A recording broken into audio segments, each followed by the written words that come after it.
Good morning, teacher. Good morning. നമ്മൾ ഇന്ന് തുടർച്ചയായിട്ടുള്ള ഒരു ഭാഗമാണ് പഠിക്കാൻ പോകുന്നത്. കഴിഞ്ഞ ദിവസം നമ്മൾ പഠിച്ചോണ്ടിരുന്നത് എന്താ? ന്യൂട്ടന്റെ ചലന നിയമം. ഇന്ന് നമ്മൾ പഠിക്കുന്നത് ന്യൂട്ടന്റെ മൂന്നാം ചലന നിയമം. മറ്റ് രണ്ടെണ്ണം മറന്നുപോയി നമ്മളിത് മറക്കത്തില്ല. വളരെ എളുപ്പമാണ് പഠിക്കാൻ കേട്ടോ. അപ്പൊ നമുക്ക് ഇന്നത് പഠിക്കാം. നമ്മള് വിമാനം പോകുന്നത് ശ്രദ്ധിക്കാറില്ല. ആകാശത്തൂടെ എല്ലാവരും കൗതുകത്തോടെ നോക്കിയിരിക്കുന്ന ഒരു സാധനമാണ് അല്ലെ? അപ്പൊ അതുപോലെ തന്നെ കൗതുകത്തോട് കൂടെ നോക്കിയിരിക്കുന്ന മറ്റൊന്നാണ് റോക്കറ്റ്. നോക്കിയിരിക്കാറില്ലേ നിങ്ങള്? ഈ റോക്കറ്റ് എന്തിനു വേണ്ടിയിട്ടാണ് ഉപയോഗിക്കുന്നത്?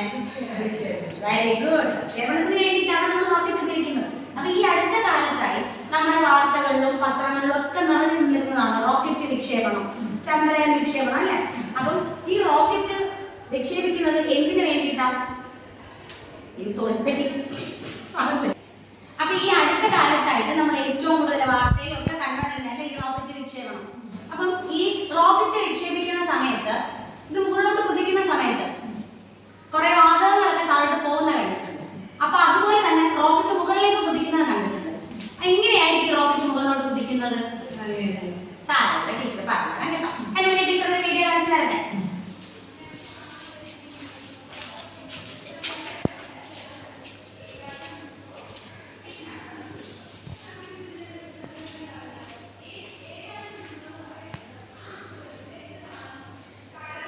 കണ്ടില്ലേ? റോക്കറ്റ് മുകളിലോട്ട് പോകുന്നതിന് എന്താ സംഭവിച്ചത്? കുറെ വാഹനങ്ങളൊക്കെ താഴോട്ട് പോയി. അപ്പൊ അതിനുശേഷം ഈ റോക്കറ്റ് മുകളിലോട്ട് പോയത് അതെന്താണെന്ന് നമുക്ക് അറിയത്തില്ല. അപ്പൊ നമുക്ക് ഒരു ആക്ടിവിറ്റി നോക്കാം. പിന്നെ ഇത് ഇതൊക്കെ വെച്ച് കളിക്കാൻ എല്ലാവർക്കും ഇഷ്ടമാണ് അല്ലേ? അപ്പൊ ടീച്ചർ ഒരു പ്രവർത്തനം കാണിച്ചേ. എന്താ സംഭവിച്ചേ? എന്തുകൊണ്ടായിരുന്നു ടീച്ചറിന്റെ കയ്യിൽ വന്നത്? എന്താ ഇപ്പൊ സംഭവിച്ചത്? നമ്മളിപ്പോ ബോൾ താഴോട്ട് ഇട്ടു. അപ്പൊ ഈ ഭൂമിയുടെ പ്രതലത്തിലാണ് ഇത് ചെന്ന് അടിച്ചത്.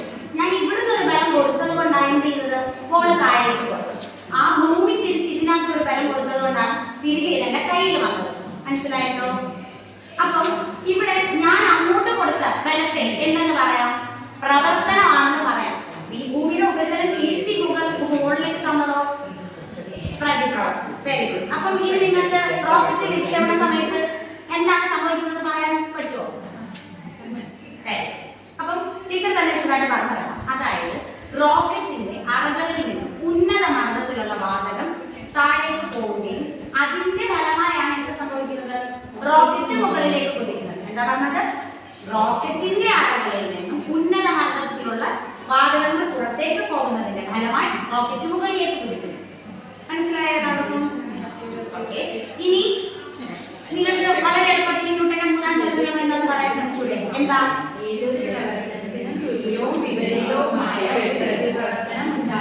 Very good. ശരിയാണ്. മൂന്നാം ചലന നിയമം എന്താ? അപ്പം ഏതൊരു പ്രവർത്തനത്തിനും തുല്യവും വിപരീതവുമായ ഒരു പ്രതിപ്രവർത്തനം ഉണ്ടായിരിക്കും. എല്ലാവർക്കും മനസ്സിലായില്ലേ? അപ്പൊ ഇത്രേ ഉള്ളൂ ന്യൂട്ടന്റെ മൂന്നാം ചലന നിയമം. നമ്മൾ മറ്റു രണ്ട് നിയമങ്ങൾ പഠിച്ചാൽ ഇത് മറക്കുമോ? ഇല്ല, വളരെ എളുപ്പം. ഇനി ടീച്ചർ പറയാൻ പോകുന്നതെന്ന് വെച്ച് കഴിഞ്ഞാൽ ഇതുപോലെ ഒരുപാട് സന്ദർഭങ്ങൾ നമുക്ക് ചുറ്റുമുണ്ട് അല്ലേ? അപ്പൊ ഇത് കുറച്ച് ഒരു 5 എണ്ണം നിങ്ങൾ നാളെ കണ്ടെത്തിക്കൊണ്ട് വരണം. എവിടെയൊക്കെ നമുക്ക് ഈ ന്യൂട്ടന്റെ മൂന്നാം ചലന നിയമം അപ്ലൈ ചെയ്യാൻ പറ്റും. ഓക്കെ ആണല്ലോ? Thank you.